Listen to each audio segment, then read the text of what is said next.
Good morning, ladies and gentlemen. The Village of Lake Bluff and American Legion, Lake Bluff Post 510, welcome you to our Memorial Day observance.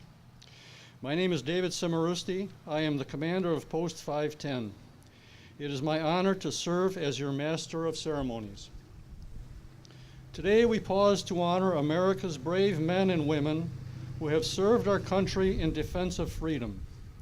These men and women may not have understood all the politics and complexities of war, nor the full extent of their role in it, but they knew justice was being served. Some were decorated with this country's highest military awards, and some were not, but all deserve the tribute that we render to them as we gather here today. It is appropriate then, as we stand here together, to reflect on the sacrifices of our honored veterans and to reaffirm our commitment to continue their work of achieving and maintaining lasting peace and freedom throughout the world. At this time, please direct your attention to the flagpole. 6 Eagle Scouts and Boy Scout Troop 42, led by Scout Master Mike Fries, will raise our flag. The ceremony will be complemented by the singing of the national anthem by James Schmidt and accompanied by the Lake Forest High School Band under the direction of Ms. Janine Kessler. Raise the colors.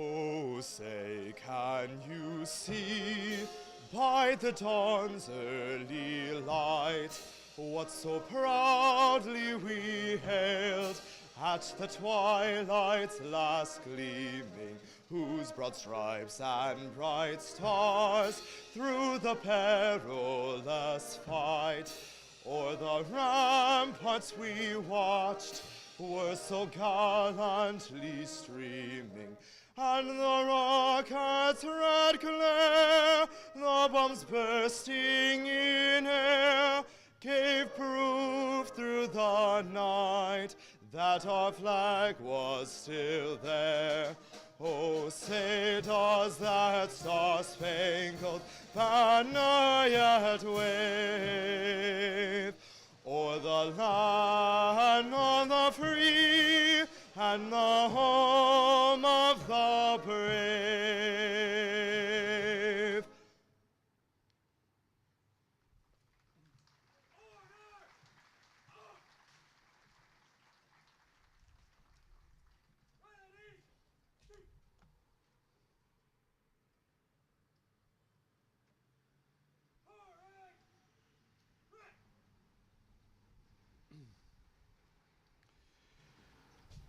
Lake Bluff Village Trustee John Josephitis will now lead us in the Pledge of Allegiance.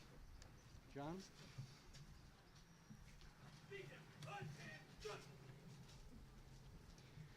I pledge allegiance to the flag of the United States of America and to the republic for which it stands, one nation, under God, indivisible, with liberty and justice for all.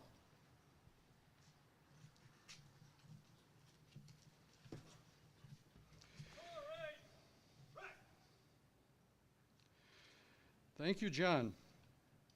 Joining us today to offer the invocation is Post 510 member James L. Kenny, Deacon of the St. Mary's Catholic Church of Lake Forest. Thank you, David. It has been said that one of the distinguishing marks of our humanity, a trail that makes us different from other species and animals that fill the world, is that God gives human beings the ability to remember. We remember not just events, moments, and experiences, but we can share in the collective memory of a family, of a community, a village, a state, a nation, and culture. But we can also forget. We can forget to remember. We can forget to remember that more than 40 million Americans who have served their nation and more than 1 million who have died. We can forget to remember those who stood at a Concord Bridge and those who struggled to survive in the winter cold of Valley Forge. We can forget to remember the litany of conflicts that secured our nation's borders and established a right to sail the 7 seas. We can forget to remember the strife of civil war and the quest of a nation to redefine freedom for all races. We can forget to remember the terror of trenches and the deadly gases that called the world to war a first time. We can forget to remember the meaning of a total national commitment to defeat threatening powers of global domination in a second war to end all wars. We can forget to remember the sacrifice of those who took arms to hold the line in conflict, after conflict preserving world order and creating opportunities for peoples around the world to know new freedoms. We can even forget to remember that each generation must have those who will stand to preserve the beacon of justice and truth that we have come to believe is God's gift, and not just to America, but for all people. We gather this morning not to celebrate wars or the power of might, but to remember the lessons learned by the sacrifice of lives given in service to ideals greater than personal gain or reputation. We gather today to remember not only those whom we can name in our hearts, but also those who are unknown to us, except as revealed in the freedoms that they preserved through the sacrifice of their lives. This Memorial Day, we in Lake Bluff remember. We remember that we gather as our Congress and President have decreed for over 50 years to pray for permanent peace, to pray that God will bless the memories of those who served and guide us in remembering the blessing of grace revealed in the words, "Peace be with you."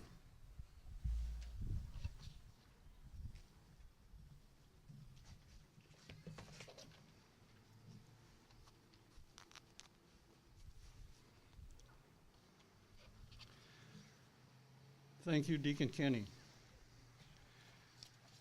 Please join James Schmidt and the Lake Forest High School Band in singing the first verse of America the Beautiful.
your purple mountains, majesties above the fruited plain. America, America, God shed his grace on thee, and crown thy good with brotherhood. From sea to shining sea,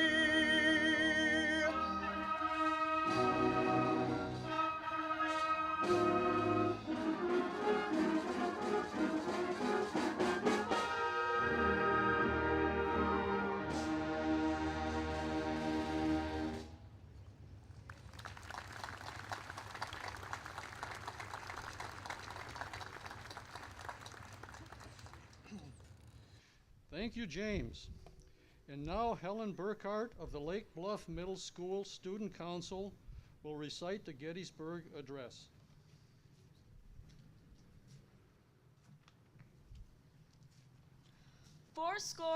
87 years ago, our fathers brought forth on this continent a new nation, conceived in liberty and dedicated to the proposition that all men are created equal.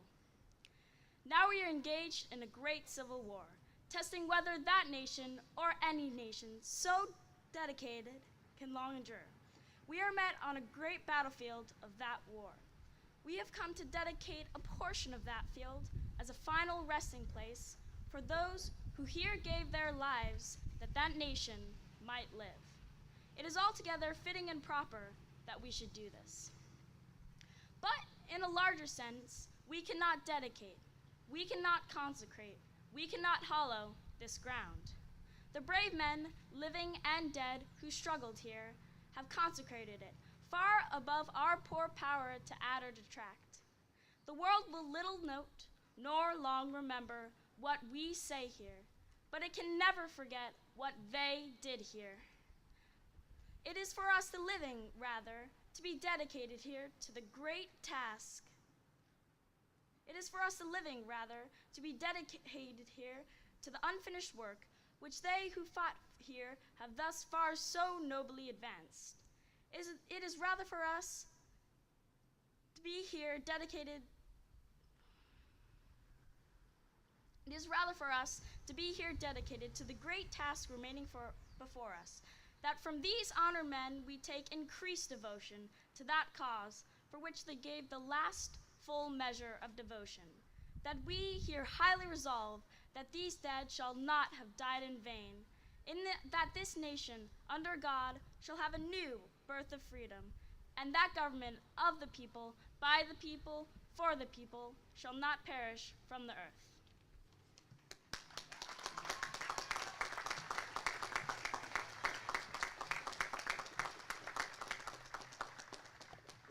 Thank you, Helen. Today we are honored to have as our guest speaker Colonel Todd Garlick, United States Army, Director of Office of Strategic Planning and Transformation, Headquarters, United States Military Entrance Processing Command, Eastern Sector. Colonel Garlick enlisted in the regular Army in April of 1982, earned a nomination to attend the United States Military Academy at West Point, and started his military career as a second lieutenant of infantry.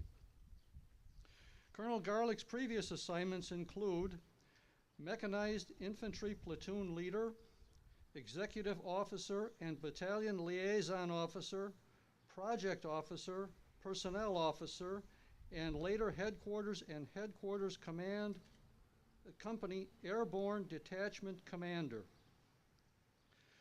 Colonel Garlick has served in various command positions overseas and stateside, most recently as Executive Officer to the Director of Military Personnel Management, Deputy Chief of Staff for Personnel, the Pentagon, Commander of the 502nd Personnel Services Battalion, Fort Hood, Texas, and later Camp Liberty, Baghdad, Iraq. Chief Department of the Army Secretariat for Selection Boards, the Adjutant General, Alexandria, Virginia. His awards and decorations include the Bronze Star Medal, Meritorious Service Medal, Army Commendation Medal, Army Achievement Medal, Good Conduct Medal, Iraqi Campaign Medal, Humanitarian Service Medal, and the NATO Medal, Macedonia and Kosovo. He has also earned the Expert Infantry Badge and Parachutist Badge. Please welcome Colonel Todd Garlick.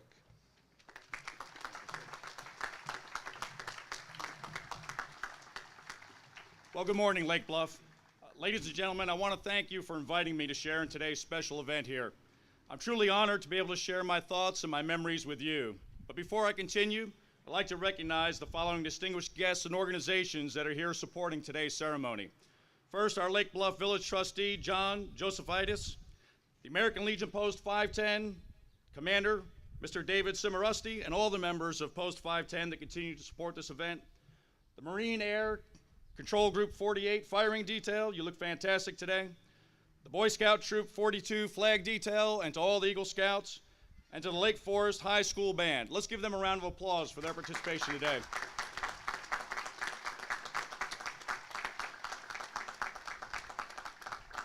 Being here with you today evokes my earliest memories of Memorial Day, which go back to my childhood in upstate New York, where I can remember sitting on a curb, holding my sister's hand, in front of my grandparents' house in small town USA, as my grandfather, a proud Italian emigree and World War II veteran, would parade each year in the Memorial Day Parade as a member of American Legion Post 20.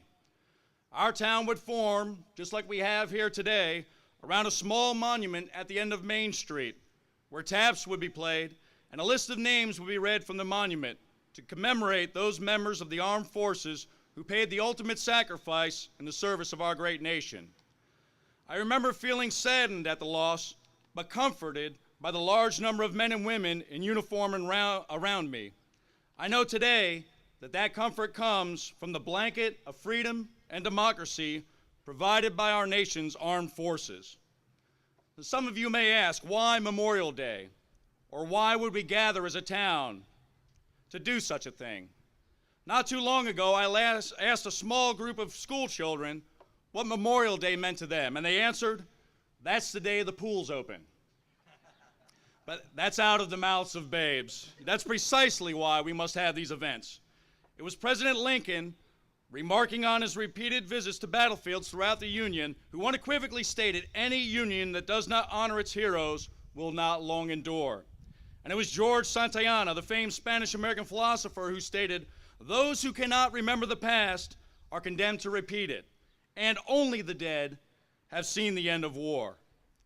Taken together, these statements galvanized for me the idea that Memorial Day is a day to remember the tremendous sacrifices of our nation's fallen, to reflect on the tremendous costs in terms of lives, and to thank those heroes for preserving our freedom and our way of life.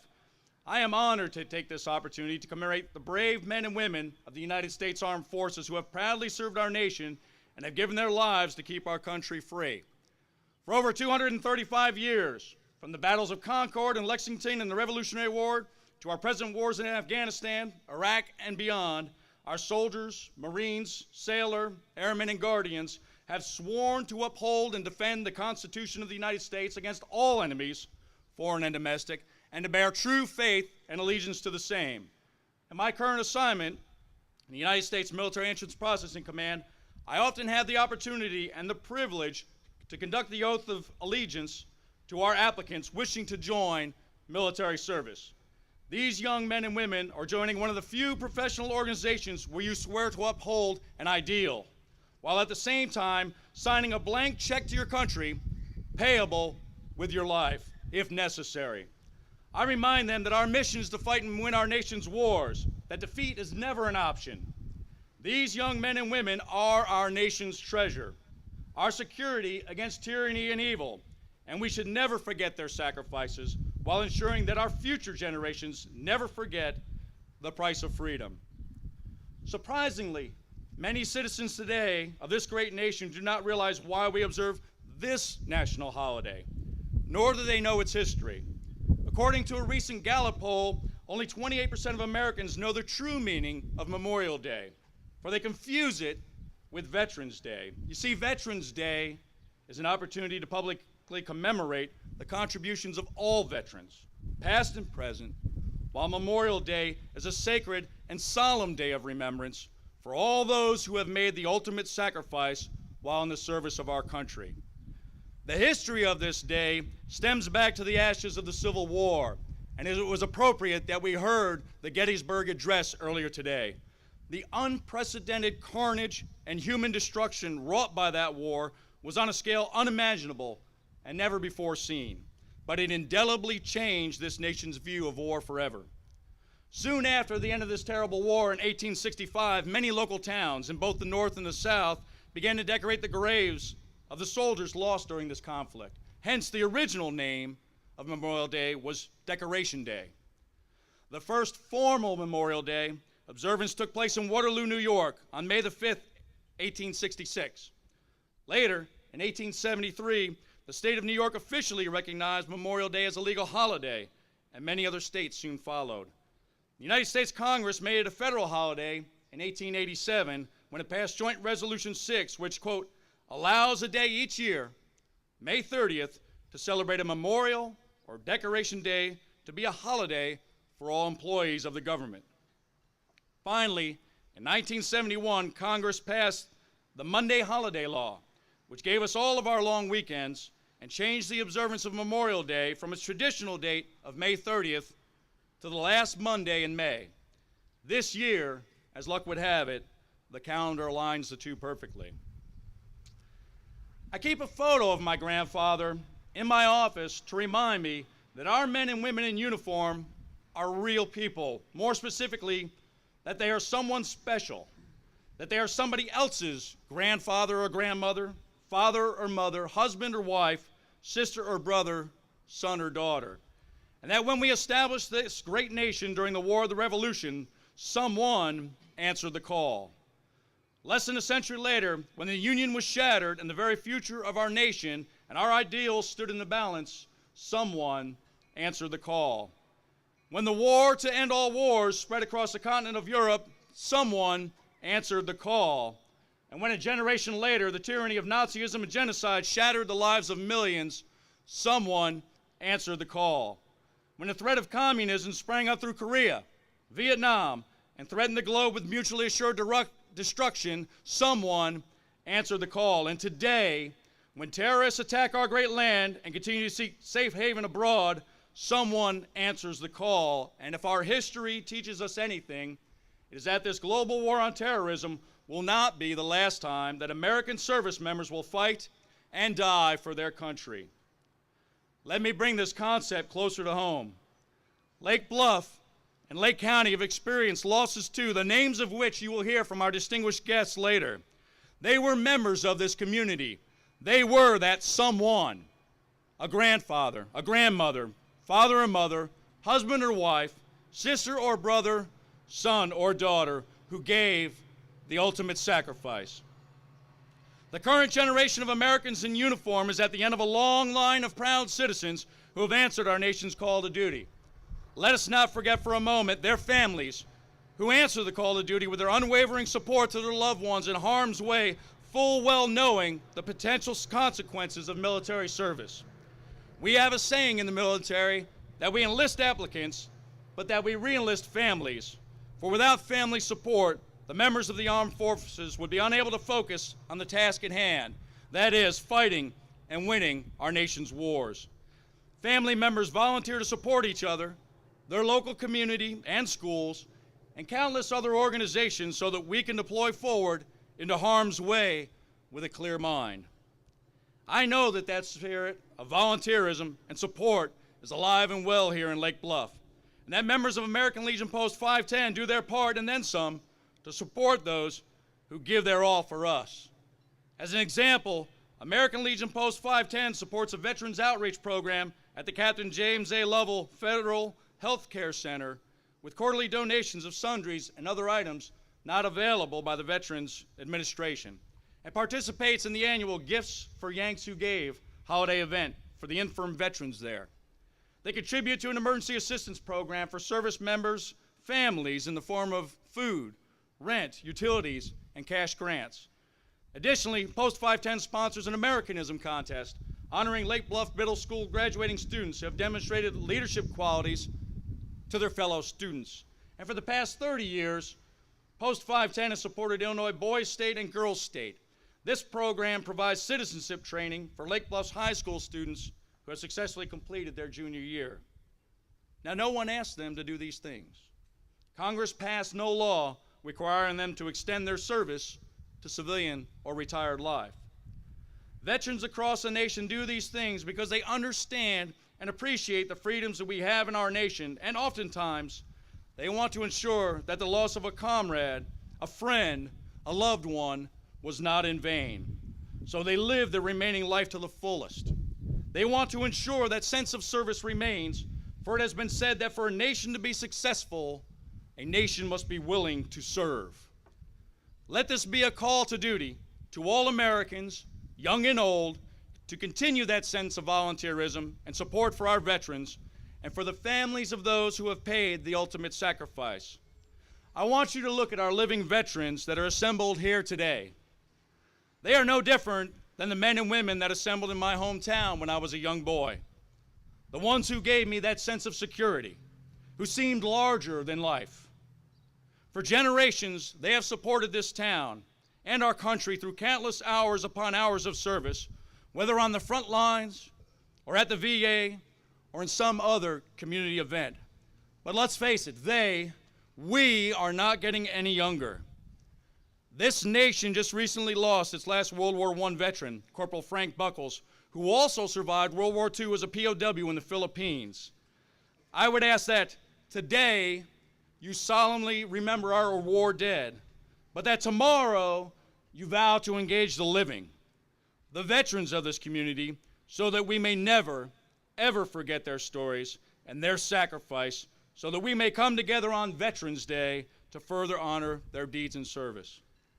Thank you again for the honor of sharing this Memorial Day with you and remembering our honored dead, those who gave, in President Lincoln's immortal words, their last full measure of devotion, that we may live in this, the greatest of nations, as free men and women.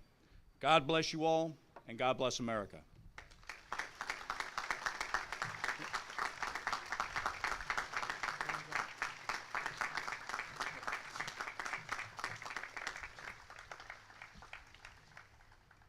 Thank you, Colonel Garlick. And now, longtime Lake Bluff resident Esther Featheroff will recite In Flanders Fields, in memory of her father, an officer in the British Army in World War I.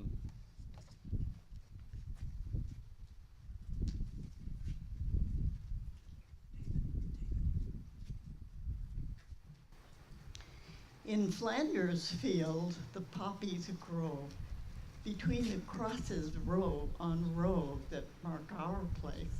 And in the sky, the larks still bravely singing fly scarce heard amid the guns below. We are the dead. Short days ago, we lived, felt dawn, saw sunset glow, loved and were loved, and now we lie in Flanders fields. Take up our quarrel with the foe. To you from failing hands we throw the torch. Be yours to hold it high. If ye break faith with us who die, we shall not sleep, though poppies grow in Flanders field.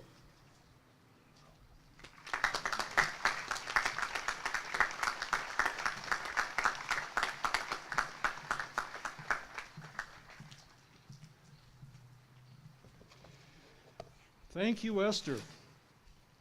We are pleased to have Village Trustee John Josephitis and former Post 510 Commander Bob Mullenbach with us today. Trustee Josephitis and past Commander Bob Mullenbach will share the reading of the necrology.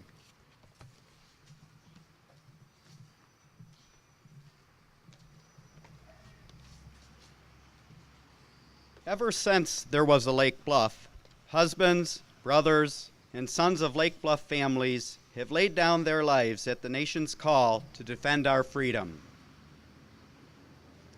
Civil War fatalities from Lake Bluff. George W. Miller, Lewis Miller, John H. Miller, Henry W. Ostringer. World War I fatalities from Lake Bluff. Fred Basil, Martin M. Johnston.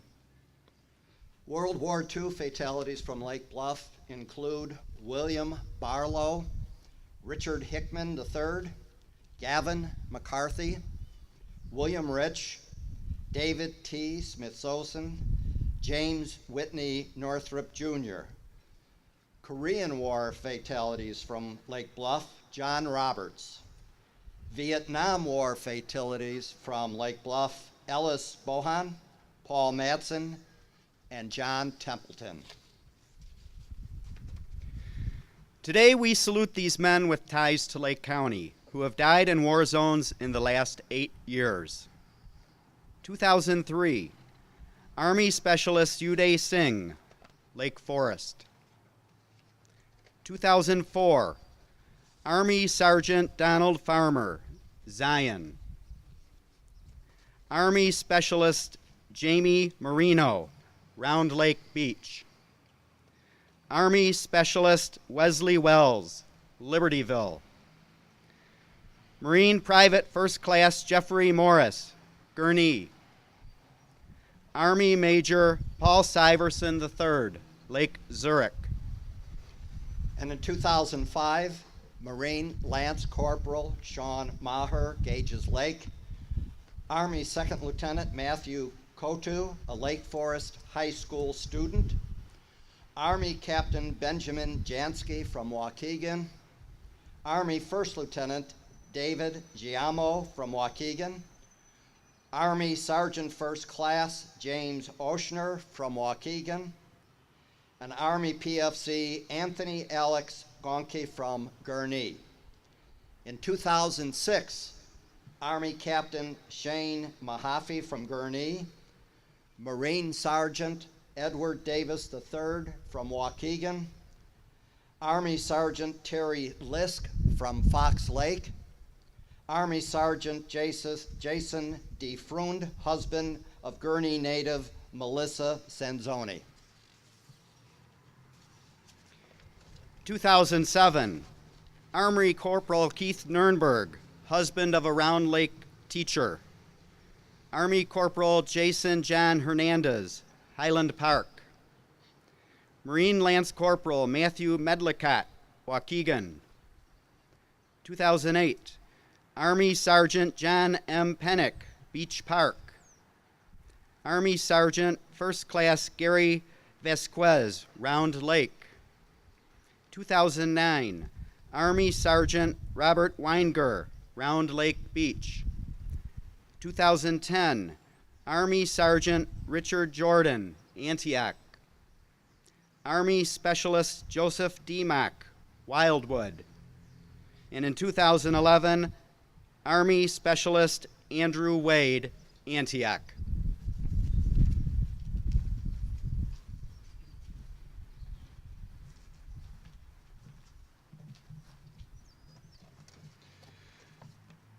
Thank you, Trustee Josephitis and Commander Mullenbach.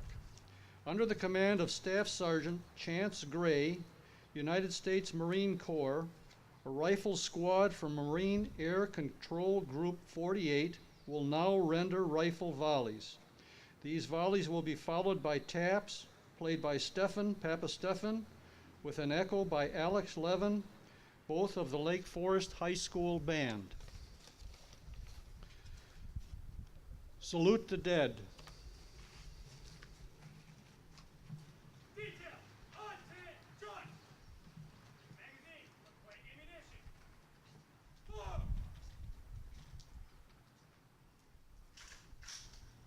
Ready. Aim. Fire. Ready. Aim.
At the completion of today's ceremony, a floral wreath will be placed at the Veterans Memorial by Trustee Josephitis, Bob Mullenbach, and Colonel Garlick. Deacon Kenny will now offer the benediction.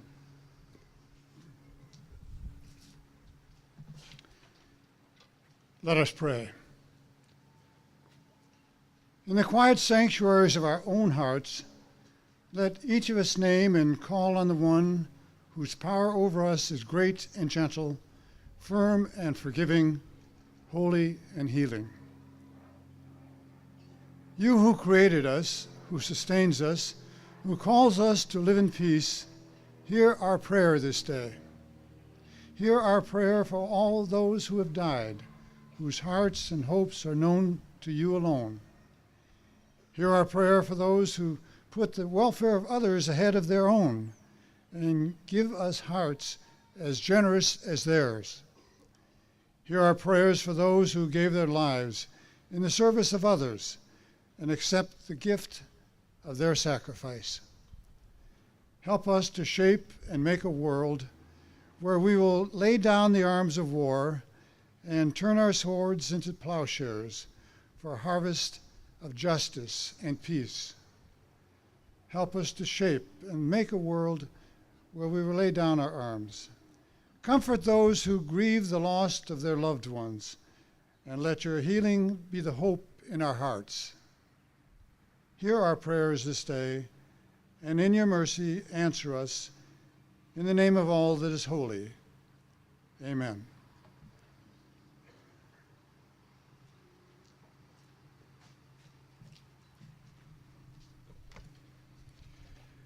Thank you, Deacon Kenny. I want to thank the Lake Bluff Middle School staff for the sound equipment, Comrade Dornbush for the flag display. I want to thank Ms. Janine Kessler and the Lake Forest High School Band for their performance. I also want to thank Dorothy Thomas and associate members of Post 510 who are serving light refreshments in the community room of the Public Safety Building. You are all invited to join us there. Ladies and gentlemen, the members of Post 510 join me in thanking you for taking the time to honor those who have and are preserving our freedom. Legionnaires, will you please open a path to the Veterans Memorial for our dignitaries?